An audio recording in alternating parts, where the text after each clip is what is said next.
کسی بھی انسان کی اصل کامیابی اس دن شروع ہوتی ہے جس دن اسے شیطانی حملوں، شیطانی وسوسوں اور شیطانی چالوں سے نمٹنے کا فن آ جاتا ہے، جس دن اسے شیطانی وسوسوں کو قابو کرنا آ جاتا ہے۔ انسان کی اصل کامیابی شروع ہی اس دن ہوتی ہے جس دن اسے نفس کی شرارتوں، گناہ کے جذبات اور دیگر ایسی چیزوں کا رخ موڑنا اسے آ جاتا ہے۔ لیکن ظاہر ہے کہ یہ اللہ کی توفیق اور اللہ کی مدد کے بغیر ممکن نہیں ہے۔ ہمیں جو عقیدہ توحید دیا گیا اس کے اصولوں میں سے ایک اصول یہ بھی ہے، لا حول ولا قوت الا باللہ، کہ نیکی کرنے کی طاقت اور گناہ سے بچنے کی ہمت اگر انسان میں آتی ہے تو صرف اور صرف اللہ کی مدد سے، اللہ کی عنایت سے آتی۔ تو یہ بات تو مسلمہ ہے اور بالکل دو ٹوک بات ہے کہ زندگی میں کہ کبھی بھی کسی بھی وقت انسان نہ کوئی نیکی پرفارم کر سکتا ہے مگر جب تک اللہ کی مدد نہ ہو، اور نہ انسان کسی گناہ سے بچ سکتا ہے جب تک اللہ رب العزت بندے کو بچائے نہ، ہمت نہ دے۔ اور قیامت کے دن کے بارے میں نبی کریم صلی اللہ علیہ وسلم نے فرمایا، لن يدخل احدكم الجنة بعملی، تم میں سے کوئی شخص اپنے عمل کے بل بوتے پہ جنت میں نہیں جا سکتا۔ صحابہ نے کہا، یا رسول اللہ صلی اللہ علیہ وسلم ولا انت، کیا آپ بھی اپنے عمل کے بل بوتے پہ جنت میں نہیں جا سکتے؟ تو فرمایا، ولا انا، ہاں میں بھی، الا ان یتغمدنی اللہ برحمتہ، جب تک کہ اللہ مجھے اپنی رحمت کے دامن میں سایہ کر کے اللہ جنت میں خود داخل نہ کر دے۔ اپنے عمل کے بل بوتے پہ میں بھی جنت میں نہیں جا سکتا۔ اس حدیث میں جو پیغام دیا جا رہا ہے کتنا گہرا پیغام ہے کہ انسان کو کبھی بھی اپنے اعمال پہ، اپنے مال پہ، اپنے حسن پہ، اپنے علم پہ، اپنے تجربے پہ ناز نہیں کرنا چاہیے، کبھی بھی اپنے آپ پہ گھمنڈ نہیں کرنا چاہیے۔ یاد رکھیے، جب تک اللہ کی رحمت، اللہ کی مدد شامل حال نہ ہو، انسان کے علم، انسان کے تجربے، انسان کی طاقت کی کوئی ویلیو نہیں ہے، انسان کے تجربے کی کوئی قدر و قیمت نہیں ہے۔ اس لیے ہمارا اعتماد بھی اللہ پہ ہونا چاہیے، ہمارا ناز بھی اللہ پہ ہونا چاہیے، اور ہمارا مان بھی اللہ پہ ہونا چاہیے۔ آج دنیا میں انسان کوئی نیکی پرفارم نہیں کر سکتا جب تک اللہ کی توفیق نہ ہو، کسی گناہ سے نہیں بچ سکتا جب تک اللہ رب العزت کی مدد شامل حال نہ ہو۔ لیکن دوسری طرف شیطان انسان کو نیکی سے روکنے کے لیے بھرپور کوشش کر رہا ہے اور ہر گناہ کروانے کے لیے بھرپور محنت کر رہا ہے۔ اس لیے ہمیں یہ حکم دیا گیا قرآن مجید میں، وَإِمَّا يَنزَغَنَّكَ مِنَ الشَّيْطَانِ نَزْغٌ فَاسْتَعِذْ بِاللَّهِ، جب کبھی بھی آپ کو شیطان کی طرف سے کوئی وسوسہ محسوس ہو، جب کبھی آپ کو شیطان کی طرف سے گناہ کی طرف ابھارنا محسوس ہو رہا ہو، فاستعذ باللہ، تو فوراً اللہ رب العزت کی پناہ طلب کرو۔ یہ آیت قرآن مجید میں 2 دفعہ آئی ہے۔ ایک دفعہ سورۃ الاعراف آیت نمبر 200 میں، اور دوسری دفعہ سورۃ الفصلت آیت نمبر 36۔ اس آیت میں ایک شرعی حکم اور ایک شرعی فریضہ بتایا جا رہا ہے، اور وہ یہ ہے کہ انسان جب محسوس کرے کہ وہ صراط مستقیم کی پٹری سے نیچے اتر رہا ہے، انسان جب محسوس کرے کہ اس کے دل میں گناہ کی رغبت پیدا ہو رہی ہے، انسان جب محسوس کرے کہ اس کے اندر نیکی کے بارے میں سستی اور کوتاہی پیدا ہو رہی ہے، کوئی بھی ایسی چیز اپنے اندر محسوس کر رہا ہے کہ جو کوئی شیطانی وسوسہ ہے اور شیطانی حملہ ہے، تو فوراً اسے اللہ کی پناہ طلب کرنی چاہیے اور کہنا چاہیے یا اللہ مجھے بچا لے، اللہ کی پناہ طلب کرے۔ شریعت اسلامیہ کی اصطلاح میں اس کو تعوذ کہتے ہیں، اس کو استعاذہ کہتے ہیں، اور عام لوگوں کی زبان میں اس کو اعوذ باللہ کہتے ہیں۔ کہ جب کوئی شخص تعوذ پڑھتا ہے، استعاذہ کرتا ہے، اعوذ باللہ پڑھتا ہے، تو وہ اللہ سے التجا اور درخواست کر رہا ہوتا ہے کہ یا اللہ میرے اندر نیکی کے بارے میں سستی پیدا ہو رہی ہے، شیطان حملہ کر رہا ہے، میں کسی جو ہے وہ نیکی کو بجا نہیں لا سکتا جب تک کہ تیری توفیق نہ ہو، اور میرے اندر گناہ کی رغبت پیدا ہو رہی ہے، گناہ کی چاہت پیدا ہو رہی ہے، گناہ کی طرف جو ہے وہ میلان پیدا ہو رہا ہے، شیطان حملہ کر رہا ہے۔ اعوذ باللہ من الشیطان الرجیم، یا اللہ میرے اندر یہ طاقت، یہ ہمت نہیں ہے کہ میں یہ نیکی بجا لاؤں، میرے اندر اتنی ہمت نہیں ہے کہ شیطانی چالوں سے نمٹ سکوں، مگر یہ کہ تیرا فضل ہو، تیری توفیق ہو، تیری عنایت ہو، اور میں جو ہے وہ متلاشی ہوں، طلبگار ہوں تیری توفیق کا۔ آج کے خطبہ جمعہ میں جو موضوع ہم نے رکھا ہے وہ یہ ہے کہ تعوذ کا، اعوذ باللہ کا شرعی مفہوم کیا ہے، اس کا بنیادی فلسفہ کیا ہے، اس کے پیچھے چھپی حکمت اور اس کے پیچھے چھپی مصلحت کیا ہے۔ یہاں غور کیجئے گا کہ اس تعوذ کے، اس اعوذ باللہ کے 2 معنی ہیں۔ آپ عربک ڈکشنری کھولیے تو آپ کو اس میں 2 معنی ملیں گے تعوذ کے۔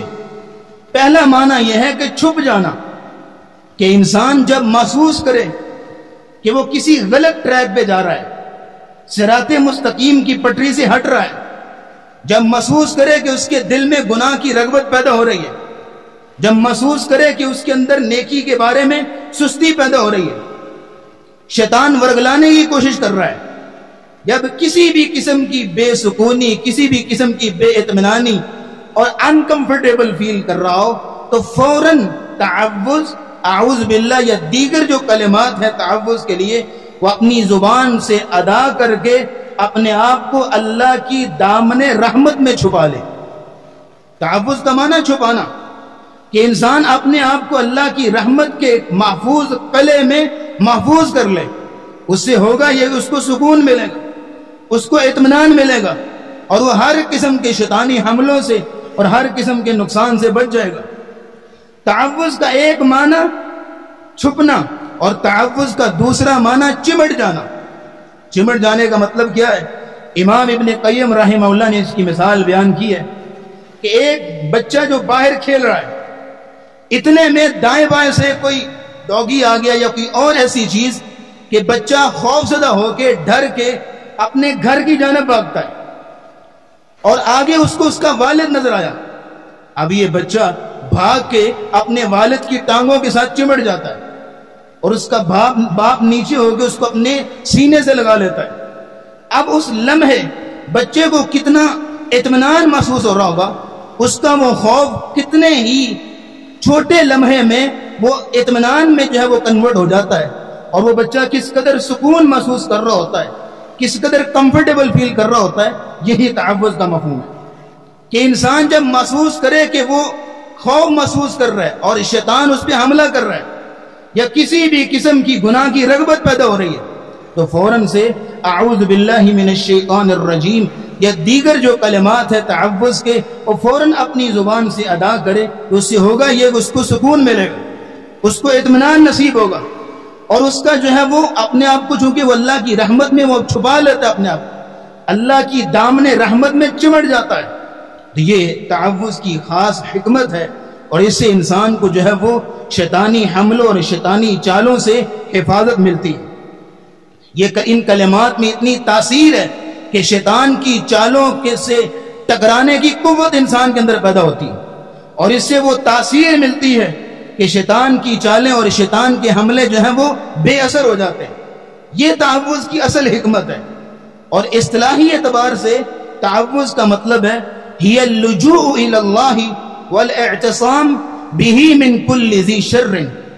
اس کا مفہوم یہ ہے کہ ہر شر والی چیز سے بچنے کے لیے انسان اللہ کی دامن رحمت سے چمٹ جائے، انسان اللہ رب العزت کی دامن رحمت میں اپنے آپ کو چھپا لے. یہ تعوذ کا مفہوم ہے.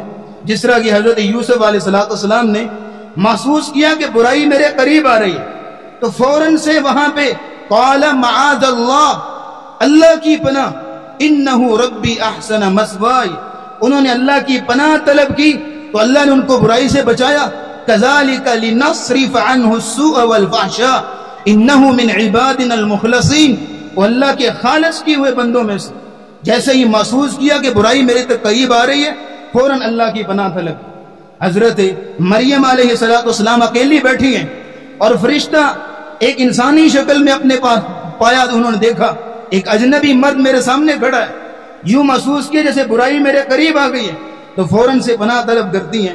قالت انی اعوذ بالرحمن منک ان کنت تقیا. یہ ایک مومن بندے کی، متقی بندے کی شان ہوتی ہے.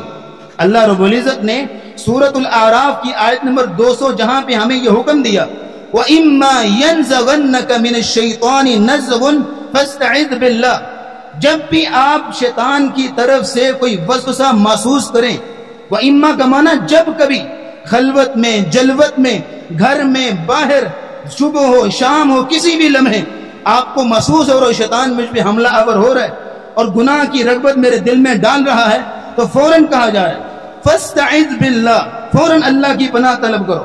اور اگلی آیت میں، بالکل اگلی آیت میں اللہ رب العزت نے اپنے ایک متقی بندے کی اور ایک جو ہے پرہیزگار بندے کی نشانی بیان کی اور فرمایا ان الذین اتقوا اذا مسهم طائف من الشیطان تذکروا.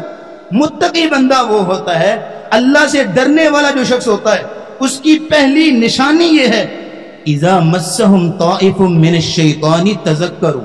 جیسے ہی شیطان کی طرف سے اس کو کوئی چیز پہنچتی ہے، اور طائف کہتے ہیں ایسے وسوسے کو جو انسان کے دل میں جگہ بنا لیتا ہے، جو انسان کے ارادے میں اور اس کے عزم میں شامل ہو جاتا ہے کہ میں نے یہ گناہ کرنا ہے، میں نے یہ نیکی چھوڑنی ہے. ایسا کوئی وسوسہ تمہارے دل میں پیدا ہو چکا ہے تو اس متقی بندے کی نشانی یہ ہوتی ہے تذکروا، فوراً اللہ کو یاد کرتا ہے، فوراً لا حول ولا قوت الا باللہ پڑھتا ہے، فوراً اعوذ باللہ من الشیطان الرجیم پڑھتا ہے. یاد رکھیے حضرت ہم نے تمہیدی الفاظ میں آپ سے عرض کیا تھا انسان کی اصل کامیابی اس دن شروع ہوتی ہے جس دن انسان کو شیطانی چالوں سے نمٹنے کا فن آ جاتا ہے، جس دن انسان کو شیطانی حملوں کو قابو کرنے کا طریقہ آ جاتا ہے، جس دن انسان کے اندر یہ ابیلٹی پیدا ہوتی ہے وہ شیطانی چالوں کو ان کا رخ موڑنے کا اس کے پاس طریقہ آ جاتا ہے. یہ آج انسان جو ہے وہ بڑی فلسفیانہ باتیں کرتا ہے، بڑی ڈگریاں اس کے پاس، بڑی سندیں ہیں، بڑی اس کی کوالیفیکیشن ہے، لیکن اتنی عمر ہو چکی ہے حضرت کی ابھی تک اس کو شیطانی حملوں کا رخ موڑنا نہیں آیا، ابھی تک اس کو اپنے آپ کو گناہ سے روکنے کا فن نہیں آیا. یہ کس طرح کا متقی ہے؟ قرآن سے کوئی فائدہ نہیں ملے گا اس کو، کیونکہ قرآن سے فائدہ حاصل کرنے کے لیے پہلی ڈگری یہی چاہیے ہدی للمتقین، جو جس بندے کے اندر تقوی ہے. اور تقوی کی پہلی نشانی یہ ہے ان الذین اتقوا اذا مسهم طائف من الشیطان تذکروا.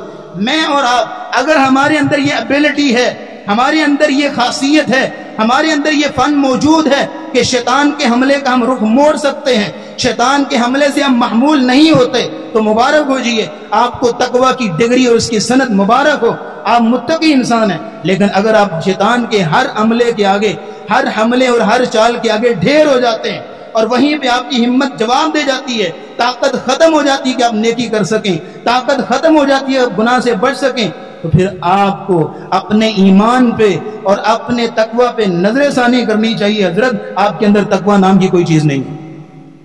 تقوی ہوتا ہی اس بندے کے اندر ہے جس بندے کو گناہ سے اپنے آپ کو روکنے کا فن آتا ہو، اور خاص طور پر یہ ہمیں حکم دیا گیا 2 مرتبہ آیت آتی ہے قرآن میں، وَإِمَّا يَنزَغَنَّكَ مِنَ الشَّيْطَانِ نَزْغٌ، جب کبھی بھی آپ کو محسوس ہو رہا ہو شیطانی حملہ، جیسے آپ کو کوئی آ کے کہتا ہے نا جب کبھی آپ کو مسئلہ ہو تو مجھے بتانا، آپ بس ایک دفعہ آپ نے مجھے کہہ دینا، بس جب کوئی مسئلہ ہو میں حاضر ہوں، یہ وہی بات، وَإِمَّا يَنزَغَنَّكَ مِنَ الشَّيْطَانِ، اللہ کہہ رہے میرے بندے جب کبھی تجھے مسئلہ ہو رہا ہو شیطان کی طرف سے، فَاسْتَعِذْ بِاللَّهِ، میرا دامن کھولا فوراً میری طرف آ، میں تیری حفاظت کروں گا، شیطان جتنا مرضی دشمن ہے میں تجھے بچاؤں گا شیطانی طاقتوں سے، میں تجھے بچاؤں گا طاغوتی فتنوں سے۔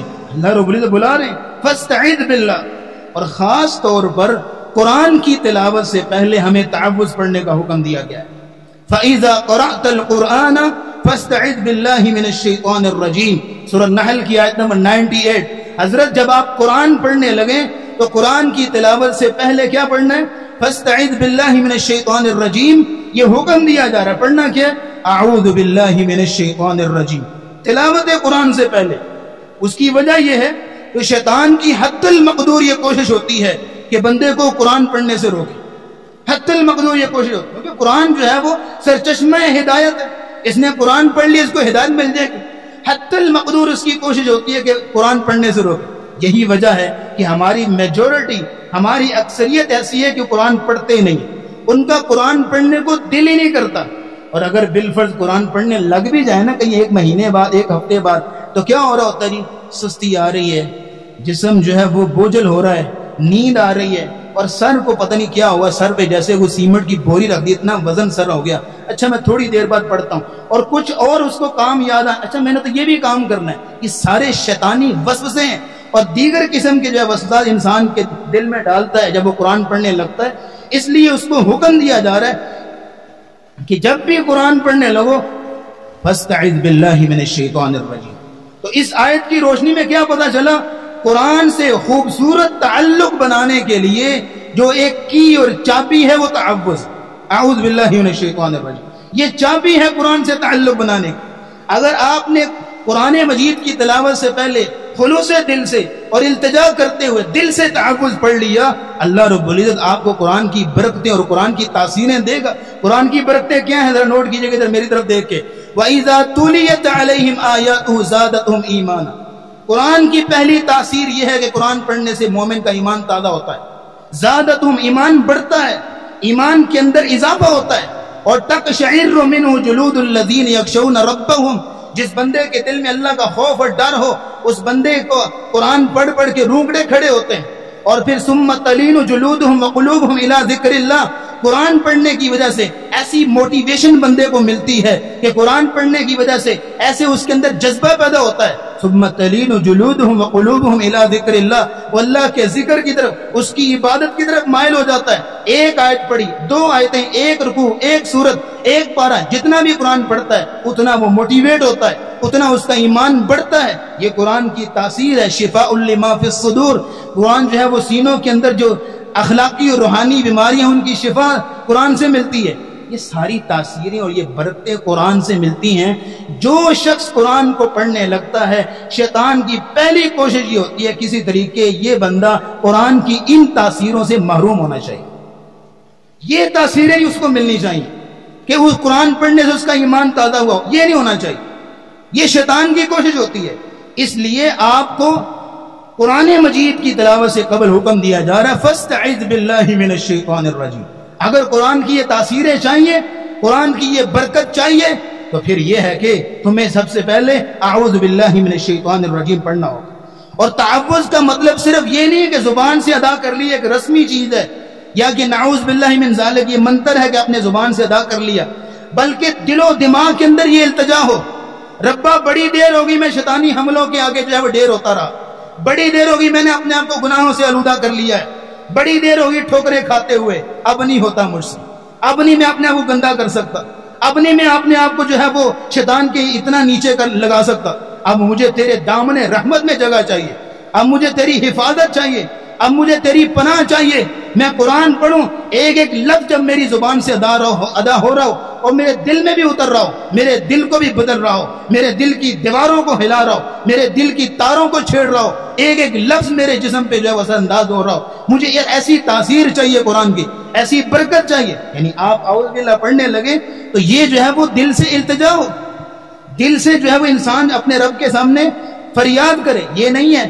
کہ زبان پہ تو تعوذ ہے لیکن جو ہے وہ دل میں گناہ کی طرف رغبت، دل میں گناہ کی طرف جو ہے وہ میلان، دل میں جو ہے وہ گناہ کی طرف چاہت، یہ تعوذ کو کوئی فائدہ نہیں ہوگا۔ آپ 10 بار تعوذ پڑھ لیں، اگر دل سے پڑھ رہے ہیں، نیت سے پڑھ رہے ہیں تو ایک ہی دفعہ تعوذ کافی ہوتا ہے۔ اور پھر یہ ہے کہ تلاوت قرآن کے لیے اور اس تمام حق کو قرآن سے استفادہ کے لیے، قرآن سے فائدہ حاصل کرنے کے لیے ظاہری اور باطنی آداب کا خیال رکھنا ضروری ہے۔ اور ان آداب میں سے پہلا ادب یہ ہے کہ جب آپ قرآن پڑھنے لگیں تو سب سے پہلے اعوذ باللہ من الشیطان الرجیم پڑھ لیں، جس سے کیا ہوگا کہ آپ کا دل پاک ہوگا۔ امام ابن کثیر رحمہ اللہ کی تفسیر پڑھی ہے اس آیت کی روشنی میں، وہ کہتے ہیں کہ تعوذ جو ہے وہ منہ کی طہارت ہے۔ آپ قرآن پڑھنے لگے ہیں تو پہلے اعوذ باللہ من الشیطان الرجیم پڑھ لیں، آپ کی زبان پاک ہو جائے تاکہ کلمات قرآنیہ آپ کی زبان سے ادا ہو سکے۔ تو یہ شریعت اسلامیہ کا ایک خاص حکم ہے جو اللہ رب العزت نے ہمیں دیا۔ آپ تلاوت قرآن سے پہلے اعوذ باللہ پڑھیں گے تو تلاوت میں جماؤ پیدا ہوگا، ٹھہراؤ پیدا ہوگا، اس کے اندر استقامت پیدا ہوگی اور آپ کو وہ تاثیر ملے گی، وہ برکت ملے گی جو اللہ نے قرآن کے اندر رکھی ہوئی۔ وگرنہ قرآن کے ایک ایک حرف کے اندر اتنی طاقت ہے، اتنی تاثیر ہے کہ پہاڑوں کو رضا رضا کر دے۔ اور ایک مسلمان ہے پورا قرآن پڑھ لیا، اور بعض لوگوں کے تو سینوں میں پورا قرآن ہوتا ہے لیکن ان کے اعمال، ان کی حرکات و سکنات بالکل قرآنی تعلیمات کی نفی کر رہی ہوتی۔ کیا فائدہ ہے ایسی تعلیم کا؟ اب اگلی بات نوٹ کیجئے گا کہ کون سے کلمات ہیں کہ جن سے آپ نے تعوذ کرنا ہے۔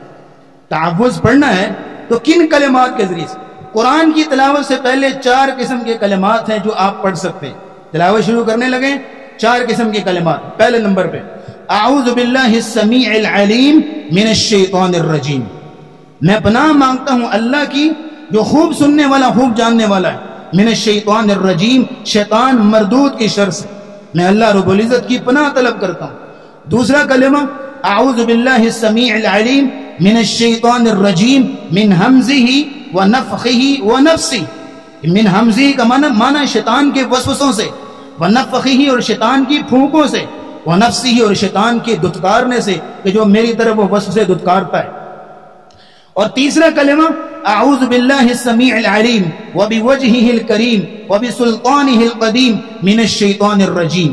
اور سب سے جو مشہور ہے وہ چوتھے نمبر پہ جو آپ سب کو آتا ہے اعوذ باللہ من الشیطان الرجیم، اور زیادہ مشہور یہی ہے۔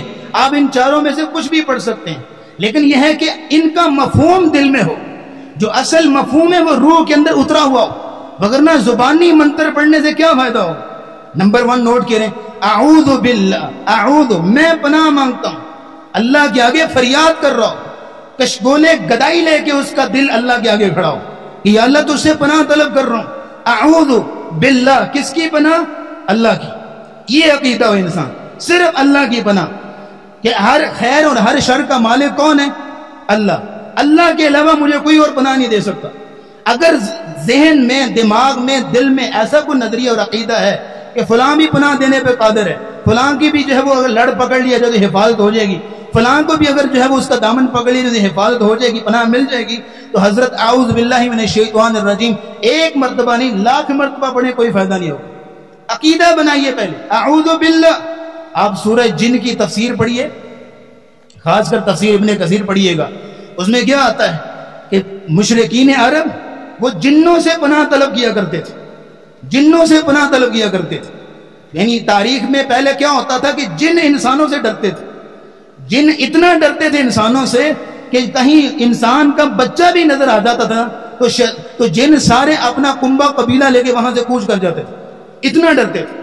لیکن مشرکین عرب نے کیا رواج اپنا لیا کہ جیسے ہی کہیں جنگل میں، کسی وادی میں، کسی جگہ پہ وہ ٹھہرتے، وہاں پہ پڑاؤ کرتے تو وہاں پہ نعوذ بسید ھذا الوادی، وہاں جنوں سے مطالبہ کرتے کہ ہم یہاں اس وادی کے سردار جن سے پناہ طلب کرتے ہیں کہ ہماری حفاظت کرے تاکہ ہمیں کوئی جن نقصان نہ پہنچائے. تو قرآن کہتے ہیں وَأَنَّهُ كَانَ رِجَالٌ مِّنَ الْإِنسِ يَعُوذُونَ بِرِجَالٍ مِّنَ الْجِنِّ فَزَادُوهُمْ رَهَقًا. جن ڈرا کرتے تھے لیکن اس حرکت کے بعد جن جو ہے وہ سرکش ہو گئے اور انسان ڈرنے لگے. ایسا نہیں، رسول اکرم صلی اللہ علیہ وسلم نے ہمیں پھر اس کا آلٹرنیٹ دیا، اس کا بدل دیا. خولہ بنت حکیم رضی اللہ تعالیٰ عنہ بیان کرتی ہیں رسول اکرم صلی اللہ علیہ وسلم نے فرمایا من نزل منزلا، جو شخص کسی جگہ پہ اترتا ہے، سواری سے اترا کسی کام کے لیے، جیسے ہی اترا سواری سے اترنے سے پہلے یہ کلمات پڑھ لے اعوذ بکلمات اللہ التامات من شر ما خلق. یہ کلمات پڑھ لے، اللہ کی پناہ طلب کرتا. یہ آلٹرنیٹ دیا مشرکین عرب سے رسول اللہ صلی اللہ علیہ وسلم نے ہمیں. ان کلمات کے ساتھ پناہ طلب کریں. پھر یہ ہے کہ اللہ رب العزت اس کی حفاظت بھی کرے. اعوذ باللہ، میں پناہ مانگتا ہوں اللہ کی، من الشیطان الرجیم، شیطان مردود کے شر سے. من الشیطان، شیطان اس کا اصل نام نہیں ہے، جو انسان کا اصلی اور ازلی اور ابدی دشمن ہے اور کھلا دشمن ہے. شیطان اس کا اصل نام ابلیس ہے. تو شیطان کیوں کہتے ہیں؟ دو وجہ سے. نمبر ایک، شیطان شیطانہ سے ہے، اور شیطانہ کا معنی ہوتا ہے دور ہوا، یعنی شطونا عن الحق ورحمت اللہ وعن کل خیر، کہ اللہ کی رحمت سے اور ہر خیر سے اور ہر حق سے دتکار دیا گیا، دور ہو گیا، دفع ہو گیا. اس لیے اس کو شیطان کہتے ہیں کہ اللہ کی رحمت سے دور ہے، ہر خیر سے دور ہے. تو شیطان کیوں کہتے ہیں؟ دوسری وجہ نوٹ کر لیں، شاط و یشیتو کا معنی ہوتا ہے جلنا آگ کے اندر، کیونکہ یہ جہنم میں جلے گا اور اس کے پیروکار بھی جہنم میں جلیں گے، اس لیے اس کو شیطان کہتے ہیں. یہ اصل نام اس کا ابلیس ہے، شیطان اس کا صفاتی نام ہے. الرجیم، کون مطلب اس کا کیا ہے؟ مردود.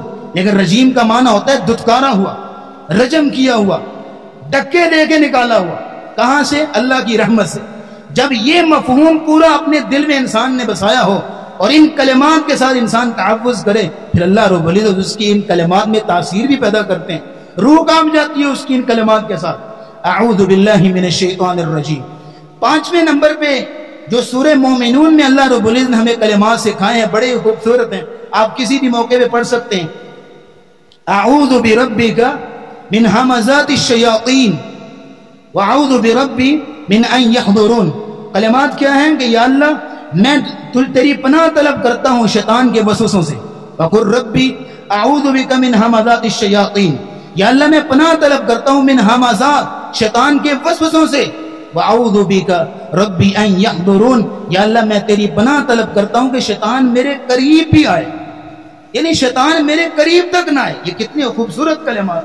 کیونکہ شیطان جس بندے کے قریب چلا گیا تو پھر کیا ہوگا کہ وہ انسان جو ہے وہ کسی بھی قسم کی خیر کا آپ اسے توقع نہیں رکھ سکتے.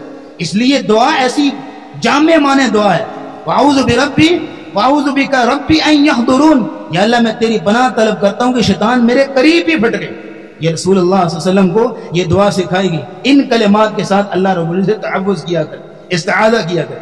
پھر یہ ہے کہ کچھ ایسے مقامات ہیں جہاں پہ رسول اکرم صلی اللہ علیہ وسلم سے مسنون ہے کہ آپ علیہ السلام جو ہے وہ تعوذ پڑھا کرتے تھے. نمبر ایک آپ کو بتا دیا کہ جب بھی شیطانی حملہ اور شیطانی وسوسہ آ رہا ہو اللہ کی پناہ طلب کر. نمبر دو، قرآن کی تلاوت سے پہلے. اور نمبر تین کیا ہے؟ جب انسان کوئی برا خواب دیکھ لے. نبی کریم صلی اللہ علیہ وسلم نے فرمایا کہ انسان جب برا خواب دیکھ لیتا ہے تو سارا دن اس پہ وہ اثر رہتا ہے. جبکہ کسی فوج شدہ کو دیکھ لیا یا اپنے آپ کو مردہ حالت میں دیکھ لیا، اب وہ سارا دن ٹینشن میں رہے گا. اس لیے فرمایا گیا کہ تم جب یہ خواب دیکھو تو اللہ رب العزت کی پناہ طلب کر لو. اعوذ باللہ پڑھ کے 3 مرتبہ بائیں طرف دھتکار لو. اللہ رب العزت کی توفیق اور اس کے فضل سے وہ خواب تمہیں کوئی نقصان نہیں پہنچائے. دوسرے نمبر پہ نوٹ کیجئے گا کہ جب نماز کے اندر وسوسہ آئے، ہماری نمازیں آج کل تو ایسی ہیں کہ کوئی ایک آدمی ہوگا اور اس ایک آدمی کو بھی آپ پوچھ لیں 5 نمازوں میں اس کی شاید ایک نماز ہو جس کے بارے میں پوری شورٹی کے ساتھ کہہ سکتا ہے کہ میں نے پوری کانسنٹریشن کے ساتھ نماز پڑھی ہے، پوری توجہ کے ساتھ نماز پڑھی، وگرنہ کوئی پتہ ہی نہیں ہوتا. سجدے کی دعائیں منہ سے نکل رہی ہیں، رکوع کی دعائیں منہ سے نکل رہی ہیں اور خیالات کہیں اور ہیں کہیں اور ہے، پلاننگ دل میں ہو رہی ہے، ساری ٹائم مینجمنٹ دل جب انسان دماغ میں کر رہا ہوتا ہے نماز کے اندر کہ یہ کرنا ہے، نماز کے بعد وہ کرنا ہے، یہ کرنا ہے. یہ ایسی نمازوں کا کیا فائدہ ہوگا انسان توجہ کے ساتھ. اور جب بھی شیطان جب حملہ آور ہو اور نماز کے اندر وسوسے پیدا کرے، خیالات پیدا کرے، تو فوراً سے اعوذ باللہ من خنزب پڑھ کے نماز کے اندر ہی بائیں طرف 3 مرتبہ دھتکار دے. اور کبھی آپ تجربہ کر کے دیکھ لیجئے گا, آپ ان کلمات کو پڑھنے سے پہلے جو آپ کی توجہ ہوگی اس کو بھی آپ نوٹ کر لیں, اور جب کلمات پڑھ لیں گے آپ کے تمام خیالات جو ہیں وہ جاتے نظر نہیں آئیں گے. کبھی تجربہ کر کے دیکھ لیجئے, اللہ نے ان کلمات کے اندر اتنی تاثیر رکھی ہے اور اتنی برکت رکھی ہے. جب آپ بچے کو دم کریں پھر بھی اعوذ باللہ کے ساتھ, اعوذ بکلمات اللہ التامۃ من کل شیطان وہامۃ ومن کل عین لامہ, ہر قسم کی نظر بد سے اور ہر قسم کے شیطانی نقصان سے میں بچے کو دم کرتا ہوں, اللہ کو, اور میں جو اس بچے کو اللہ کی پناہ میں دیتا ہوں. ان کلمات کے ساتھ بچوں کو دم کیا جائے. پھر یہ چیز جو بچوں کو سکھانی چاہیے اسپیشلی, اور خود بھی اس پہ عمل کرنا چاہیے. بیت الخلاء جو کہ شیطانوں اور جنوں کا گھر ہوتا ہے, ہم میں سے اکثریت جو ہے وہ بیت الخلاء جائیں گے تو دعا کا پتہ بھی نہیں ہوگا. اور اگر ایک جملہ بولوں ناراض نہیں ہوں گے, اکثریت جو ہے واش روم میں بیٹھ کے موبائل یوز کر رہی ہوتی ہے. کیا کلمات پڑھنے, کیا دعا پڑھنی انہوں نے انٹرنس سے پہلے. وہاں جو ہے وہ ایسی جگہ ہے کہ انسان اپنی ضرورت پوری کرے اور باہر نکلے, وہاں آدھا گھنٹہ وہاں بیٹھے ہو. تمہارے لیے اتنی نعوذ باللہ مبارک جگہ ہوگی. کلمات کو پڑھ کے جائیے. اللہم انی اعوذ بک من الخبث والخبائث, یا اللہ میں تیری پناہ طلب کرتا ہوں خبیث جنوں سے اور خبیث جننیوں سے. اللہ رب العزت کی پناہ طلب کیجیے. نبی اسلام نے فرمایا کہ بندے کے اور انسان کی شرمگاہ کے درمیان جو ہے وہ رکاوٹ ہے یہ کلمات, اور اللہ رب العزت اس کی حفاظت کریں گے شیطانوں سے. اور آخری بات نوٹ کیجیے گا, انسان کے مختلف جذبات ہوتے ہیں. ایک جذبات میں سے ایک جذبہ اس کا غصے کا بھی ہے جو انسان پہ طاری ہو جاتا ہے. اور اس غصے کے وقت میں جو رسول اللہ نے کلمات سکھائے وہ یہ ہے کہ اعوذ باللہ من الشیطان الرجیم پڑھے, اللہ کی پناہ طلب کرے. بعض لوگوں میں کچھ زیادہ غصہ ہوتا ہے اور فوراً سے ریئیکٹ کر دیتے ہیں. کچھ جینز کا پرابلم ہوتی ہے, یا یہ ہے کہ اس کی اپنی طبیعت کچھ ایسی ہوتی ہے, عادت ایسی ہوتی ہے. تو اس موقع پہ رسول اکرم صلی اللہ علیہ وسلم نے جو کلمات سکھائے کہ اللہ رب العزت کی پناہ طلب کرے, اعوذ باللہ من الشیطان الرجیم. ان کلمات کے ساتھ معاذ بن جبل رضی اللہ تعالیٰ عنہ بیان کرتے ہیں کہ ایک موقع پہ رسول اکرم موجود ہیں تو آپ کے سامنے 2 بندے لڑنا شروع ہو گئے, اور اتنا لڑے کہ ایک دوسرے کو گالی دینا شروع ہو گئے, اور بالکل جو ہے وہ غصے کی شدت میں بڑھ گئے. تو نبی اسلام نے فرمایا میں ایسے کلمات کو جانتا ہوں, اگر یہ پڑھ لیں تو اللہ رب العزت ان کو فاقہ دیں گے اور ان کی یہ کیفیت ختم ہو جائے گی. پوچھا گیا کون سے کلمات؟ کہا اعوذ باللہ من الشیطان الرجیم. ان کلمات کو ایسے موقع پہ پڑھنے سے اللہ رب العزت اس بندے کو اس نقصان سے بچا لیتے ہیں. آخری بات نوٹ کیجئے گا, انشاءاللہ جو ہے وہ بات ختم کرتے ہیں. تعوذ کے بارے میں آج ہم آپ کو بتا رہے ہیں. تعوذ کا معنی کیا ہے, مفہوم کیا ہے, حکمت کیا ہے, اور کرنا کیا ہے, ساری چیزیں آپ کو بتا دی. تعوذ سے ہی ایک جملہ نکلا ہے جس کو آپ اپنی زبان میں تعویذ کہتے ہیں. ہماری عربی زبان میں بھی تعویذ, لیکن یہ ہے کہ ہماری زبان میں ہمارے معاشرے میں ایک رائج ہو گیا ایک طریقہ کار, اس لیے میں نے کہا کہ آپ اپنی زبان میں تعویذ کہتے ہیں.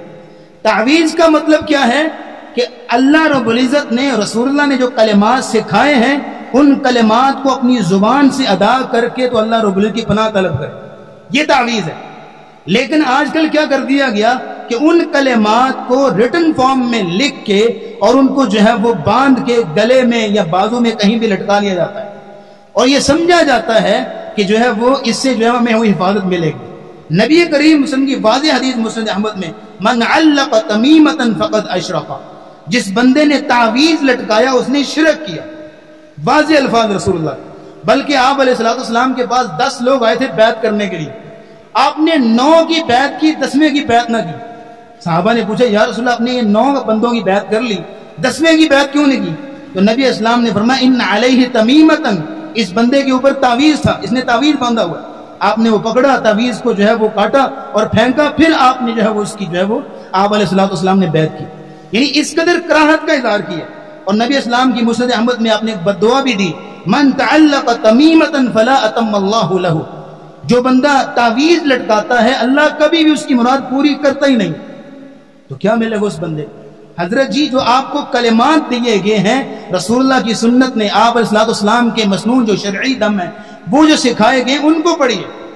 آپ جو ہیں وہ یہ تو دکانیں کھلی ہوئی ہیں تعویذوں کی, لوگوں کو آپ جو ہے, ایک بندہ ہے کاروباری بندش ہوگی, مزدور آدمی ہے, ہفتے میں 2 دیہڑیاں لگتی ہیں, 4 نہیں لگتی, جو ہے بڑا پریشان ہے. وہ بیچارہ جو 2 لگتی ہیں وہ بھی کسی کو دے آتا ہے تعویذ کے لیے، وہی وہ تو اپنے گھر میں اپنے بچوں کے لیے رکھ. یہ تو مارکیٹیں کھولی ہیں لوگوں نے. یہ سراسر شرک کیا ہے. آپ جو کلمات اپنی زبان سے ادا کریں گے ان سے ہی آپ کو حفاظت ملے گی. وہی اصل تعویذ ہوگا جو کلمات اپنی زبان سے ادا کریں گے. آپ دیکھیں نا کہ آپ جو ہے وہ ڈاکٹر کے پاس جاتے ہیں میڈیسن لینے کے لیے، اس نے آپ کو پیناڈول دے دی. آپ جب تک پیناڈول کھائیں گے نہیں، ڈاکٹر کی ہدایت کے مطابق استعمال نہیں کریں گے، شفا کیسے ملے گی؟ آپ اس پیناڈول کو دھاگے میں پرو کے گلے میں جب لٹکا لیں تو کیا فائدہ ہوگا؟ اس کو لٹکائے پھریں، 10 دن لٹکائے پھریں، کوئی فائدہ نہیں ہوگا. تو یہ جو کلمات رسول اکرم صلی اللہ علیہ وسلم نے آپ کو سکھائے ہیں، ہمیں تعلیم دیے ہیں، ان کے مطابق جو ہے اللہ سے تعوذ کرنا چاہیے. اور اکثر تعویذوں پہ تو شرکیہ کلمات لکھے ہوتے، یا جبریل انصرنی، اے جبریل مدد کر، اے فلاں مدد کر، اے میکائیل مدد کر. نعوذ باللہ من ذالک. ایسے عقیدے کو باندھ کے اپنے سینے کے ساتھ اور مسلمان ہر وقت پھر رہا ہو، نماز پڑھ رہا ہو، تو کس کی نماز قبول ہو جب ایسے عقیدے کو ہر وقت باندھے پھرتے ہو؟ چلیں اگر آپ کہتے ہیں کہ ایسا عقیدہ نہیں لکھا، صرف قرآنی کلمات لکھے ہوئے ہیں، تو حضرت آپ قرآنی کلمات کو اپنے ساتھ باندھ کے آپ واش روم بھی جا رہے ہیں، سب کچھ کر رہے ہیں، کیا ان قرآنی کلمات کی توہین نہیں ہے؟ اس لیے اصل چیز یہ ہے کہ انسان جو ہے وہ کلمات کو اپنی زبان سے ادا کرے. یہ چھلا پہن لینا، یہ دھاگا جو ہے وہ باندھ لینا، اور پھر یہ ہے کہ سیاہ ٹیکا لگا لینا اور گھر میں مرچیں جلانا، یہ اس طرح کی چیزوں سے انسان کو پناہ نہیں ملتی. بچوں کو دعا سکھائیے، مسنون دم سکھائیے. اگر آپ مجھے صرف 2 منٹ دیں، اللہ آپ کو سلامت رکھے، آپ سے میں التجا کروں گا، تو آپ کو انتہائی مسنون اور خالص جو شرعی تعویذ ہیں وہ آپ کو بتانا چاہتا ہوں. آپ خود کو بھی اور اپنے بچوں کو بھی اس کا پابند بنائیے. یہ شرعی تعویذ، پہلا تعویذ نوٹ کیجئے گا، یہ شرعی تعویذ ہے. نبی اسلام نے فرمایا من صلی الفجر فی جماعہ فہو فی ذمۃ اللہ. جس بندے نے فجر کی نماز جماعت کے ساتھ پڑھی فہو فی ذمۃ اللہ، وہ سارا دن اللہ کی گارنٹی اور اللہ کی حفاظت میں آ جاتا ہے. فلا تغفروا ذمۃ اللہ، لوگوں اللہ کی ضمانت کو، اللہ کی گارنٹی کو نہ توڑا کرو. کیا مطلب؟ کہ فجر کی نماز چھوڑ کے تم اللہ کی گارنٹی کو توڑ دیتے. اور فلا تغفروا ذمۃ اللہ کا دوسرا معنی یہ ہے کہ جس بندے نے فجر کی نماز پڑھی ہوئی ہو اس کو تنگ نہ کیا کرو، کیونکہ وہ اللہ کی حفاظت کے اندر ہے. اگر تم نے اس کو پریشان کیا تو اللہ رب العزت تمہیں پکڑ لیں گے. یہ ہے فلا تغفروا ذمۃ اللہ. کتنا بڑا تعویذ ہے. دوسرے نمبر پہ آپ کو تعویذ دیتا چلوں، وہ یہ ہے کہ انسان جو ہے فجر کی نماز کے بعد بسم اللہ الذی لا یضر مع اسمہ شیء فی الارض ولا فی السماء وهو السمیع العلیم وهو السمیع البصیر، یہ کلمات جو ہیں وہ 3 مرتبہ پڑھ لے. نبی اسلام نے فرمایا لم یصبہ فجعۃ بلاء، آپ علیہ الصلوۃ والسلام نے فرمایا اس کو اس دن اچانک مصیبت نہیں آئی. تیسرے نمبر پہ آیت الکرسی سے پڑھ کے کوئی تعویذ نہیں ہے. آیت الکرسی پڑھیے، سونے سے پہلے پڑھیے، ہر فرض نماز سے پہلے پڑھیے، ہر فرض نماز کے بعد پڑھیے، اور صبح و شام کے اذکار میں پڑھیے. وہ حدیث آپ نے سنی ہوئی سیدنا ابو ہریرہ کی کہ جو شیطان نے ان کو آیت الکرسی کے بارے میں بتایا تھا، نبی اسلام نے فرمایا بندہ تو جھوٹا تھا لیکن بات سچی بتا گئی. کہ شیطان نے کہا کہ آپ یہ آیت الکرسی پڑھ لیا کریں، میں کبھی بھی آپ کے قریب نہیں آؤں گا. اتنے بڑے جو ہے وہ کلمات ہیں. اور پھر آخری بات نوٹ کیجئے گا، جو سب سے قیمتی تعویذ آپ کو دے کے جا رہا ہوں، جو سب سے عظیم تعویذ ہے، وہ ہے آخری 2 صورتیں، قل اعوذ برب الفلق قل اعوذ برب الناس. یہ 2 صورتیں اتنی پر اثر ہیں کہ نبی کریم صلی اللہ علیہ وسلم پہ جب جادو ہوا تھا، آپ کے بالوں کو 11 گرے لگائی گئی تھی. میں آپ کے سامنے کسی بال کو ایک گرہ لگاتا ہوں، آپ میں سے ہر بندہ اپنا سینے کا زور لگا لے، اس بال کی گرہ کو کھول کے دکھائے. نہیں کھول سکتے، بال کی گرہ نہیں کھولی جاتی. لیکن یہ ہے کہ 11 گرے لگی ہوئی تھی کنگھے کے اوپر. نبی کریم صلی اللہ علیہ وسلم ایک ایک آیت پڑھتے گئے اور وہ گریں کھلتی گئیں. اتنی تاثیر ہے ان کلمات کے اوپر، ان کلمات میں. صبح و شام یہ کلمات پڑھیں. جب یہ تعویذ آپ اپنائیں گے تو کسی بھی کڑے کی، کسی بھی چھلے کی، کسی کی داغے کی جب آپ کو ضرورت نہیں ہوگی. آپ ان تعویذ کو خود بھی اپنائیے، اپنے بچوں کو بھی یہ تعویذ جو ہے وہ اپنانے کی ان کو جو ہے وہ تلقین کیجئے. اپنے گھر میں یہ ماحول، یہ عادت بنائیے. وآخر دعوانا الحمدللہ رب العالمین.